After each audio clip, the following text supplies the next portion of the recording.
मोक्षमार्गस्य नेतारम् भेत्तारम् कर्मभूभृताम् ज्ञातारम् विश्वतत्त्वानाम् वन्दे तद्गुणलब्धये। त्रैकाल्यं द्रव्यषट्कम् नवपदसहितं जीवषट्कायनेशा पञ्चान्ये चास्तिकाया व्रतसमिति गति ज्ञानचारेत्रभेदाः इत्येतन्मोक्षमूलम् त्रिभुवनमहिते प्रोक्तुमर्हद्भिरीशैः प्रत्येति श्रद्दधाति स्पृशति च मतिमान्यः स वै शुद्धद्रष्टि। सिद्धे जयप्रसिद्धे चौविहाय राहणाफलम् पत्ते वन्दिता अर्हन्ते वोच्छम् आराहणाकमसो ओज्जोवणमोज्जवणम् निवहनं साहणं च नीच्छरणम् दंसननाणचरितं तवाणमाराहणाभणिया। सम्यक् दर्शनज्ञान चारित्राणि मोक्षमार्गः। तत्त्वार्थ श्रद्धानन् सम्यक् दर्शनम् तन्निसर्गादधिगमाद्वा जीवास्रवबन्ध संवर निर्जरा मोक्षास्तत्त्वम् नामस्थापना द्रव्यभावतस्तन्न्यासः प्रमाणनयैरधिगमः निर्देशस्वामित्व साधनाधिकरणस्थितिविधानतः सत्संख्या क्षेत्रस्पर्शन कालान्तरभावाल्पबहुत्वैश्च मतिश्रुतावधि मनः पर्यै केवलानि ज्ञानम् तत्प्रमाणे आद्ये परोक्षम् प्रत्यक्ष मन्यत् मतिः स्मृतिः संज्ञा चिन्ताभिनिबोध इत्यनर्थान्तरम् तदिन्द्रियानीन्द्रियनिमित्तम् अवग्रहे हावाय धारणाः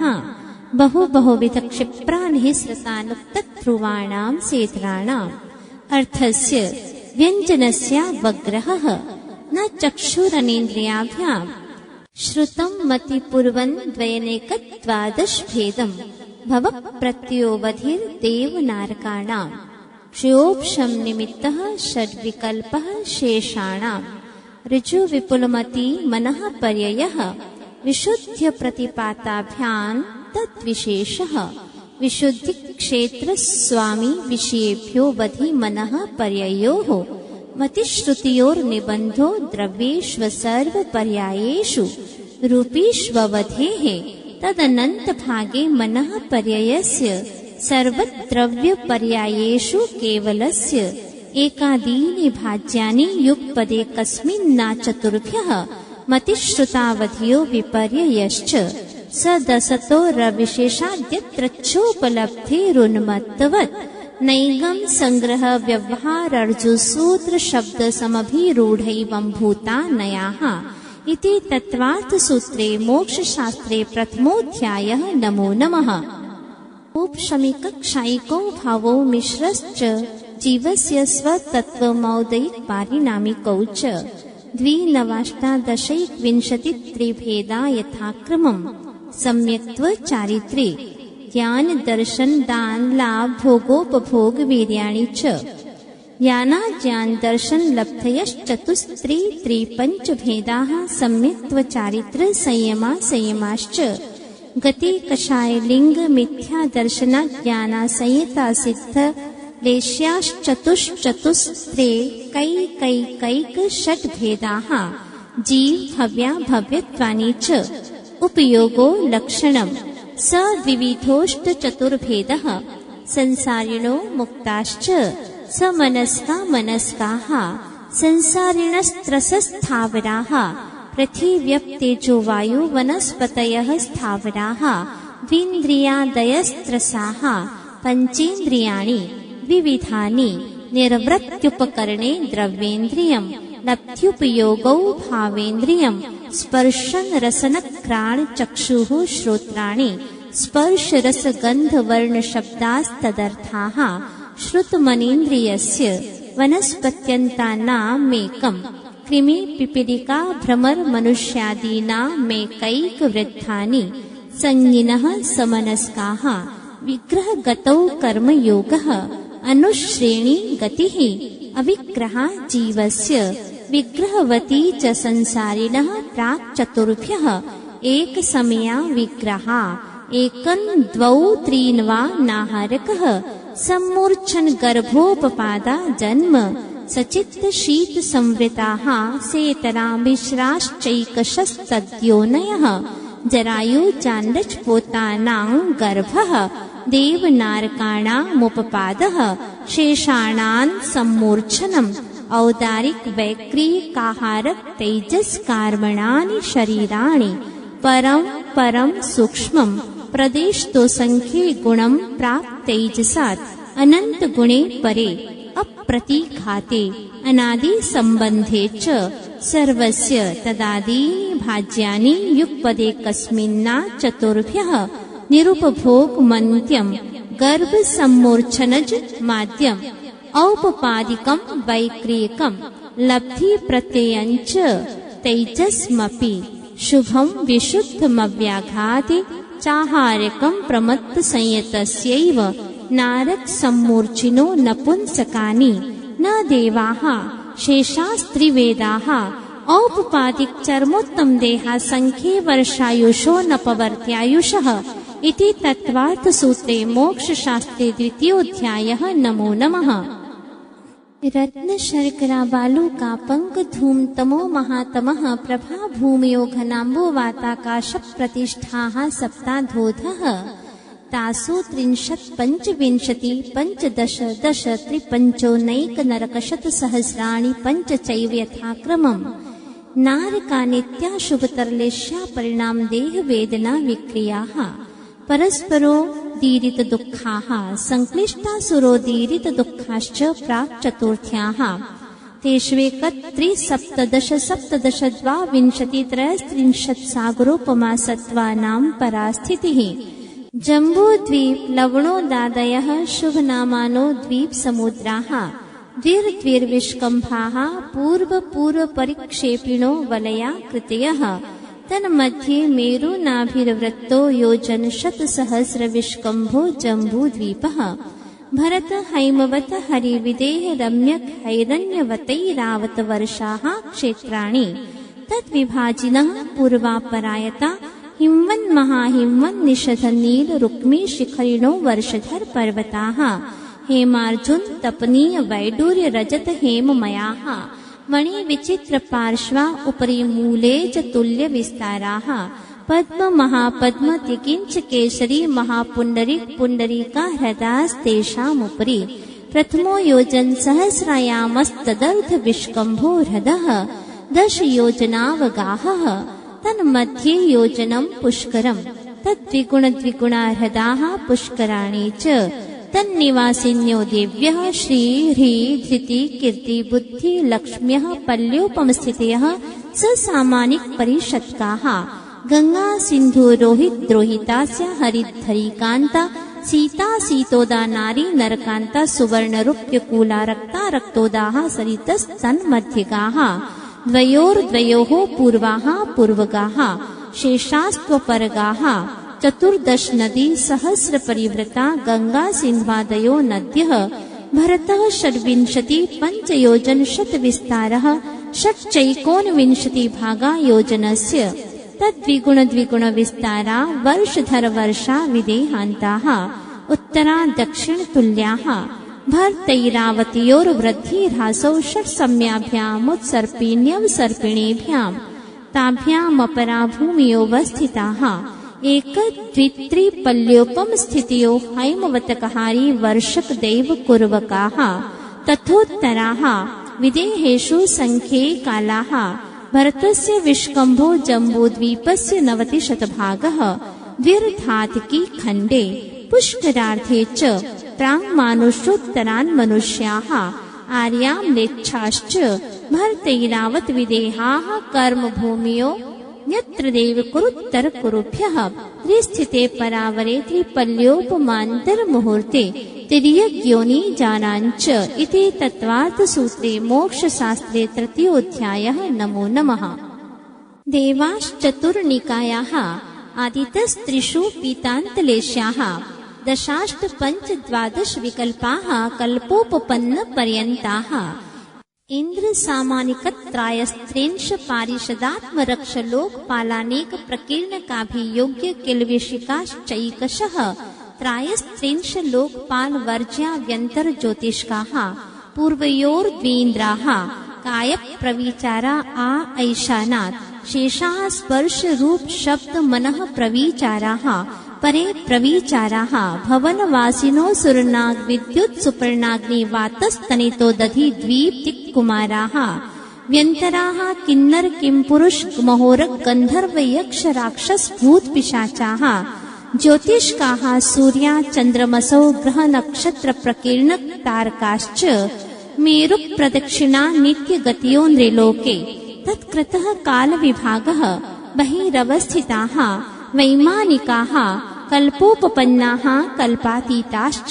उपर्युपरि सौधर्मैशान सानत कुमार महेन्द्र ब्रह्म ब्रह्मोत्तर लांतव कापिष्ट शुक्र महाशुक्र शतार सहस्रारे श्वानत प्राणतियो रारणाचितियोर्नवसु ग्रैवेयकेषु विजय वैजयन्त जयन्ता पराजितेषु सर्वार्थ सिद्धौ च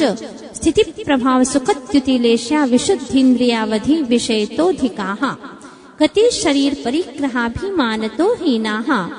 पीत पद्म शुक्ललेश्यादित्रिशेषेषु प्राग्रैवेयकेभ्यः कल्पाः ब्रह्मलोकालया लौकान्तिकाः सारस्वतादित्य वहन्यरुण गर्दतोय तुषिता व्याबाधारिष्टाश्च विजयादिषु द्विचर्माः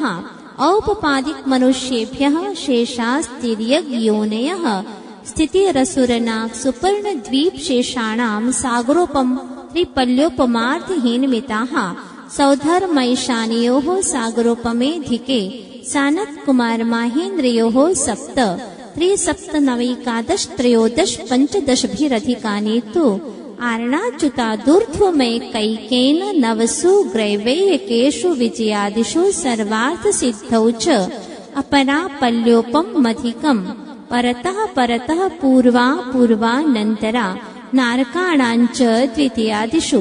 10 वर्षसहस्राणि प्रथमायां भवनेषु च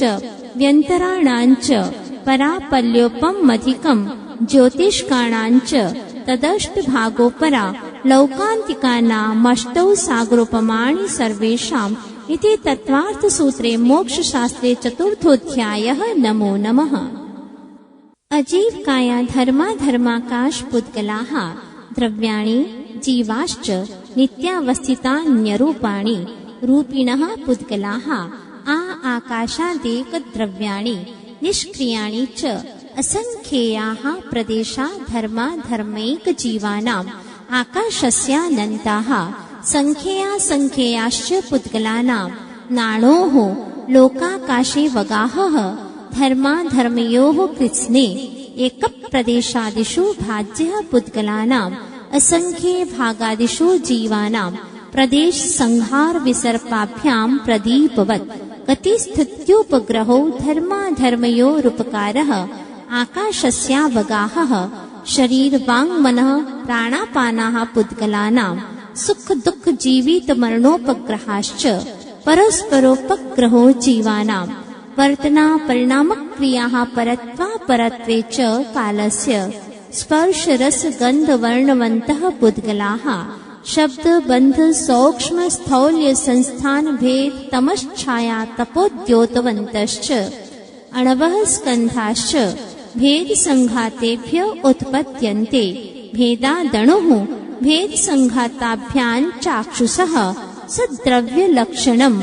उत्पाद व्यय द्रव्ययुक्तं सत् तद्भावाव्ययं नित्यम् अर्पितानर्पित सिद्धेः स्निग्ध रुक्षत्वात् बन्धः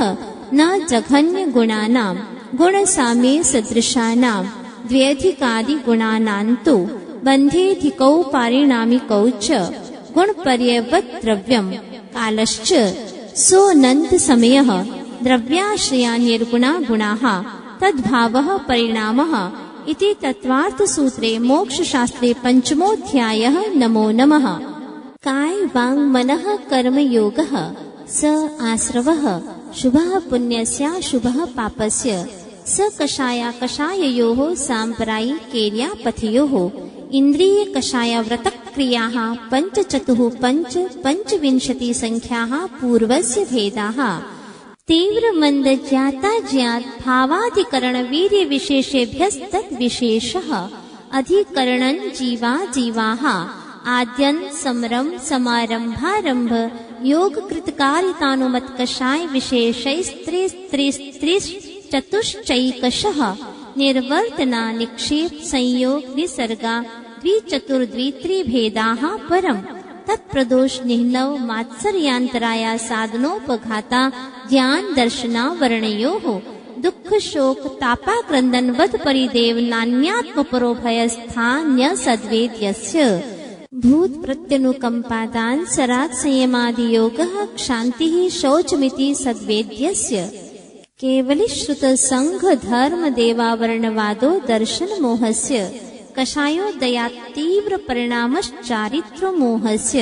बह्वारम्भ परिग्रहत्वन्नारकस्यायुषः माया तैर्यग्योनस्य अल्पारम्भ परिग्रहत्वं मानुषस्य स्वभावमार्दवञ्च निःशीलव्रतत्वञ्च सर्वेषां सराग संयमा काम निर्जरा बाल तपांसी दैवस्य सम्यक्त्वञ्च योग वक्रता विसंवादनञ्चाशुभस्य नाम्नः तद्विपरीतं शुभस्य दर्शन विशुद्धिर्विनय संपन्नता शील व्रतेष्वनतिचारो भीक्ष्ण ज्ञानोपयोग संवेगो शक्ति तस्त्याग तपसी साधु समाधिर वैयावृत्य करणमर्हदाचार्य बहुश्रुत प्रवचन भक्ति रावश्यका परिहानिर्मार्ग प्रभावना प्रवचन वत्सलत्वमिति तीर्थकरत्वस्य परात्मनिंदा प्रशंसे सदसत् गुणोच्छादनोद्भावने च नीचैर्गोत्रस्य तद्विपर्ययो नीचैर्वृत्त्यनुत्सेकौ चोत्तरस्य विघ्नकरणमन्तरायस्य इति तत्त्वार्थसूत्रे मोक्षशास्त्रे षष्ठोऽध्यायः। नमो नमः। हिंसा नृतस्तेया ब्रह्म परिग्रहेभ्यो व्यर्तिर्वृतम् देश सर्वतोऽनुमहति तत्स्थैर्यार्थं भावनाः पञ्च वाङ्मनोगुप्तिर्यादान् निक्षेपण समेत्यालोकितपान भोजनानि पञ्च क्रोध लोभ भीरुत्व हास्य प्रत्याख्यानान्यनुवीचि भाषणञ्च पञ्च शून्यागार विमोचितावास परोपरोधाकरण भैक्ष शुद्धि सधर्मा विसंवादाः पञ्च स्त्री राग कथा श्रवण तन्मनोहरांग निरीक्षण पूर्वरतानुस्मरण व्रश्रेष्ठ रस स्व शरीर संस्कार त्यागाः पञ्च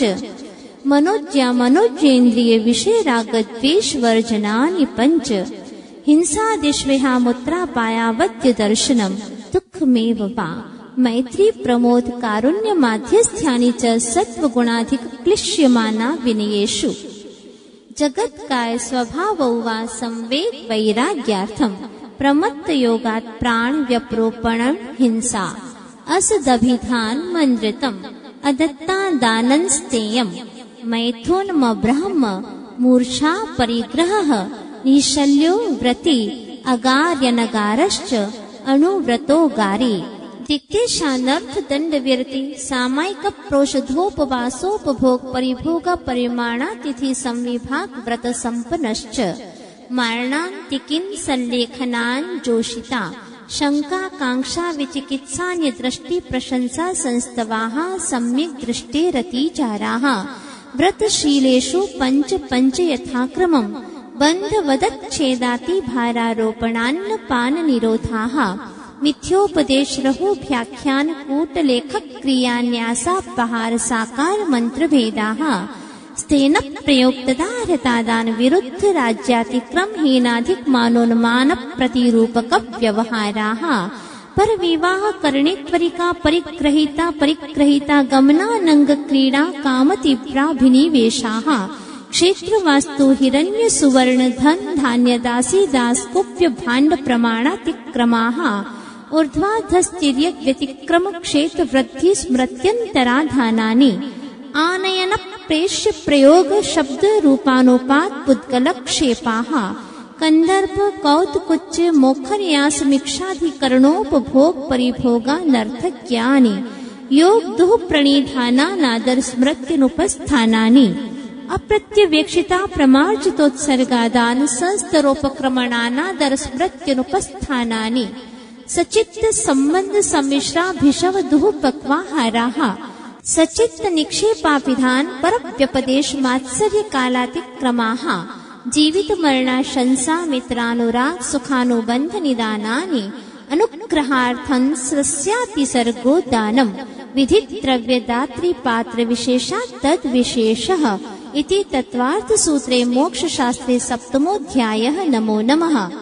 मिथ्या दर्शनाविरति प्रमाद कषाय योगा बंध हेतवः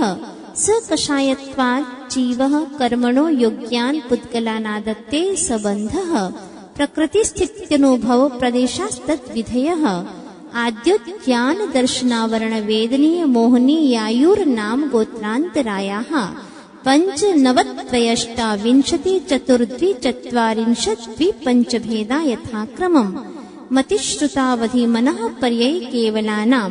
चक्षुरवधि केवलानां निद्रा निद्रा निद्रा प्रचला प्रचला प्रचलास्त्यान् ग्रन्थयश्च स दशक वेद्ये दर्शन चारित्र मोहनीया कषाय कषाय वेदनीयाख्यास्त्री द्विनव षोडश भेदाः सम्यक् मिथ्यात्व तदुभयान्य कषाय कषायौ हास्य रत्य रतिशोक भय जुगुप्सास्त्री पुन्न पुंसक वेदा अनंतानुबंध प्रत्याख्यान प्रत्याख्यान संज्वलन विकल्पाश्चैकशः क्रोध मान माया लोभाः नारद तैरज्ञोन मानुष दैवानि गति जाति शरीरांगोपांग निर्माण बंधन संघात संस्थान संघनन स्पर्श रसगंध वर्णान पूर्व्या गुरु लघुपघात परघाता तपोद्योतोच्छ्वास विहायो गतयः प्रत्येक शरीरत्रस सुभग सुस्वर शुभ सूक्ष्म पर्याप्ति स्थिरादेयशः कीर्ति सेतराणि तीर्थकरत्वञ्च उच्चैर्नीचैश्च दान लाभ भोगोपभोग वीर्याणाम् आदितस्तिसृणां मन्त्रायस्य च 30 सागरोपम कोटिकोट्यः परास्थितिः सप्ततिर्मोहनीयस्य 20 गोत्रयोः 33 सागरोपमान्यायुषः अपरा 12 मुहूर्ता वेदनीयस्य नाम गोत्रयोरष्टौ शेषाणां मन्तर्मुहूर्ता विपाकोऽनुभवः स यथानां ततश्च निर्जरा नाम प्रत्ययाः सर्वतो योग विशेषात् सूक्ष्मैक क्षेत्रावगाः स्थिताः सर्वात्म प्रदेशेष्वनन्तानन्त प्रदेशाः सद्वेद्य शुभायुर्नाम गोत्राणि पुण्यम् अतोऽन्यत् पापम् इति तत्त्वार्थ सूत्रे मोक्ष शास्त्रे अष्टमोऽध्यायः। नमो नमः। आश्रव निरोधः संवरः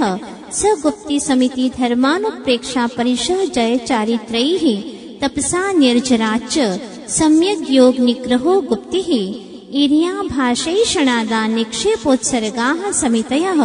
उत्तम क्षमा मार्दवार्जव शौच सत्य संयम तपस्त्यागा किंचन्य ब्रह्मचर्याणि धर्मः अनित्या शरण संसारैकत्वान्यत्वा शुच्यास्रव संवर निर्जरा लोकबोधि दुर्लभ धर्म स्वाख्या तत्त्वानुचिन्तन मनुप्रेक्षाः मार्गाच्यवन निर्जरार्थं परिशोढव्याः परिशहाः क्षुत्पिपासा शीतोष्ण दंश मशक नाग्न्या रतिस्त्रीचर्या निषद्या शय्या क्रोशवध याचना लाभ रोग तृण स्पर्श मन सत्कार पुरस्कार प्रज्ञा ज्ञाना दर्शनानि सूक्ष्म सांप्राय छद्मस्थ वीतरागयोश्चतुर्दश एकादश जिने पादर सांप्राय सर्वे ज्ञानावर्णे प्रज्ञा ज्ञाने दर्शन मोहान्तराययोर दर्शना लाभौ चारित्र मोहे नाज्ञा रतिस्त्री निषद्या क्रोश याचना सत्कार पुरस्काराः वेदनीये शेषाः एकादयो भाज्या युगपदे कस्मिन्नैकोनविंशतेः सामायिकच्छेदोपस्थापना परिहार विशुद्धि सूक्ष्म सांप्राय यथाख्यातमिति चारित्रम् अंशनाव मौदर्य वृत्ति परिसंख्यान रस परित्याग विविक्त शय्यासन कायक क्लेशा बाह्यं तपः प्रायश्चित्त विनय वैयावृत्य स्वाध्याय व्युत्सर्ग ध्यानान्युत्तरम् नव चतुर्दश पंचद्विभेदा यथाक्रमम् प्राध्यानात् आलोचन प्रतिक्रमण तदुभय विवेक व्युत्सर्ग तपश्चेत परिहारोपस्थापनाः ज्ञान दर्शन चारित्रोपचाराः आचार्योपाध्याय तपस्वी शैक्षक ग्लान गण कुल संग साधु मनोज्ञानाम् वाचना प्रच्छनानुप्रेक्षाम्नाय धर्मोपदेशाः बाह्याभ्यन्तरोपद्योः उत्तम संगननस्यैकाग्र चिंता निरोधो ध्यान मांतर मुहूर्तात् आर्त रौद्र धर्म्य शुक्लानि परे मोक्ष हेतु आर्तम मनोज्ञस्य संप्रयोगे तद्विप्रयोगाय स्मृति समन्वाहारः विपरीतं मनोज्ञस्य वेदनायाश्च निदानञ्च तदविरत देशविरत प्रमत्त संयतानां हिंसा नृतस्तेय विषय संरक्षणेभ्यो रौद्रमविरत देशविरतयोः आज्ञापाय विपाक संस्थान विचयाय धर्म्यम् शुक्ले चाद्ये पूर्वविदः परे केवलिनः पृथक्त्वैकत्व वितर्क सूक्ष्म क्रिया प्रतिपाद्य विपरीत क्रिया निवर्तीनि त्रेक योगा योगा योगानाम् एकाश्रय सवितर्क विचारे पूर्वे अविचारं द्वितीयम् वितर्कः श्रुतम् विचारोर्थ व्यंजन योग संक्रांतिः सम्यक दृष्टि श्रावक व्यर्थानंत वियोजक दर्शन मोह क्षपकोप शमकोप शांत मोह क्षपक क्षीण मोह जिनाः क्रमशो संख्ये गुण निर्जराः पुलाक बकुश कुशील निर्ग्रंथ स्नातका निर्ग्रंथाः संयम श्रुत प्रतिसेवना तीर्थ लिंग लेशोपपाद स्थान विकल्पतः साध्याः इति तत्वार्थ सूत्रे मोक्ष शास्त्रे नवमोऽध्यायः। नमो नमः। मोहक्षयाज्ञान दर्शना वर्णांतराय क्षयाच्च केवलम् बंध हेतु भाव निर्जराभ्यां कृष्ण कर्म विप्रमोक्षो मोक्षः औपशमिकानि भव्यत्वानांच अन्यत्र केवल सम्यक्त्व ज्ञान दर्शन सिद्धत्वेभ्यः तदनंतर मूर्ध्वं गच्छत्यालोकान्तात् पूर्वक प्रयोगादसंगत्वात् बन्धच्छेदात् तथा गति परिणामाच्च आवित्त कुलाल चक्रवत् व्यपगत लेपालाम्बु वदेरण्ड बीज वदग्नि शिखावच्च धर्मास्तिकाया भावात् क्षेत्र काल गति लिंग तीर्थ चारित्र प्रत्येक बुद्ध बोधित ज्ञानावगाहनांतर संख्याल्प बहुत्वतः साध्याः इति तत्वार्थ सूत्रे मोक्ष शास्त्रे दशमोऽध्यायः। नमो नमः। अक्षर मात्र पतस्वरहीनं व्यञ्जन संधि विवर्जित रेफं साधु विरत्रमक्षमितव्यं को न विमुह्यति शास्त्र समुद्रे दशाध्याये परिच्छिन्ने तत्त्वार्थे पठिते सति फलं स्यादुपवासस्य भाषितं मुनिपुङ्गवै तत्त्वार्थसूत्रकर्तारं गृध्रपिच्छोपलक्षितम्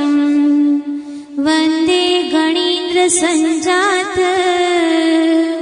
उमास्वामी मुनीश्वरम् उमास्वामी मुनीश्वरम् उमास्वामी मुनीश्वरम्।